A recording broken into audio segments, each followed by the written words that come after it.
नमस्ते। आज हम एक बहुत ही जरूरी सोच के बदलाव पर बात करने वाले हैं। कर्मचारी वाली सोच से निकलकर मालिक वाली सोच को कैसे अपनाया जाए। ये एक ऐसा माइंडसेट शिफ्ट है जो किसी की भी फाइनेंशियल ग्रोथ की कहानी पूरी तरह से बदल सकता है। चलिए इस एक लाइन से शुरुआत करते हैं। जरा सोचिए, ये बात बिल्कुल सीधी सीधी उस प्रॉब्लम की जड़ पर चोट करती है जिसका सामना आज बहुत से लोग कर रहे हैं। ये सिर्फ नौकरी की बात नहीं है, बल्कि ये इस बारे में है कि किसी की मेहनत उसके लिए कैसे काम करे, तब भी जब वो खुद काम न कर रहा हो। तो ये कर्मचारी का जाल आखिर है क्या? देखिए, ज्यादातर लोग बहुत मेहनत करते हैं, लेकिन फिर भी उन्हें लगता है कि वो एक ही जगह फंसे हुए हैं। ऐसा इसलिए होता है क्योंकि उनके नतीजे, उनका पैसा सिर्फ उनके काम करने से जुड़ा होता है। जिस दिन वो रुकते हैं, उस दिन पैसा भी रुक जाता है। यहाँ पर दो रास्ते साफ साफ दिखते हैं। एक रास्ता है अपना समय बेचने का, जहाँ इनकम एक लिमिट तक ही बढ़ सकती है, और दूसरा रास्ता है लिवरेज बनाने का, मतलब ऐसे सिस्टम, ऐसे प्रोडक्ट्स बनाना जो खुद ब खुद वैल्यू बनाते रहें। असली गेम चेंजर यही दूसरा रास्ता है। तो चलिए इस सोच को बदलने के लिए पहले पिलर पर आते हैं, और वो है पैसे को देखने का नजरिया।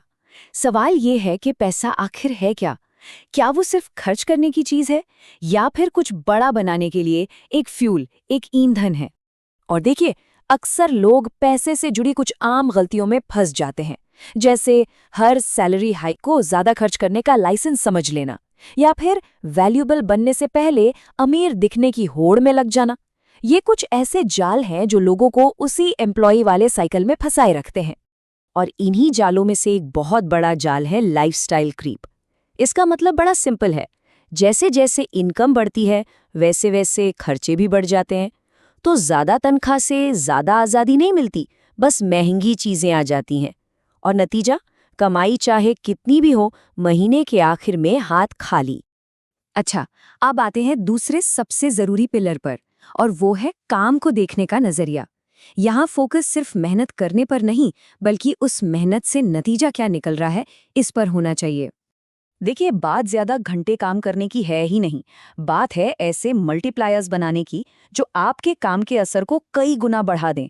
इसे ऐसे समझिए, एक भारी पत्थर को खुद धकेलना कड़ी मेहनत है, लेकिन एक लिवर का इस्तेमाल करके उसे हिलाना स्मार्ट वर्क है। ये बिक्री की सीढ़ी, दौलत बनाने का पूरा रास्ता दिखाती है। ज्यादातर लोग पहले ही पायदान पर अटक जाते हैं, अपना समय बेचकर। लेकिन असली खेल तो ऊपर के लेवल्स पर है, जहां आप सिर्फ अपना समय नहीं, बल्कि सिस्टम और मालिकाना हक बेचते हैं। ये बात गांठ बांधने वाली है। लक्ष्य सिर्फ दिए गए काम को खत्म करना नहीं है, बल्कि नतीजों पर असर डालना है। मतलब, क्या उस काम से कंपनी का पैसा बच रहा है? क्या रेवेन्यू बढ़ रहा है? अगर हाँ, तो उस काम की वैल्यू अपने आप कई गुना बढ़ जाती है।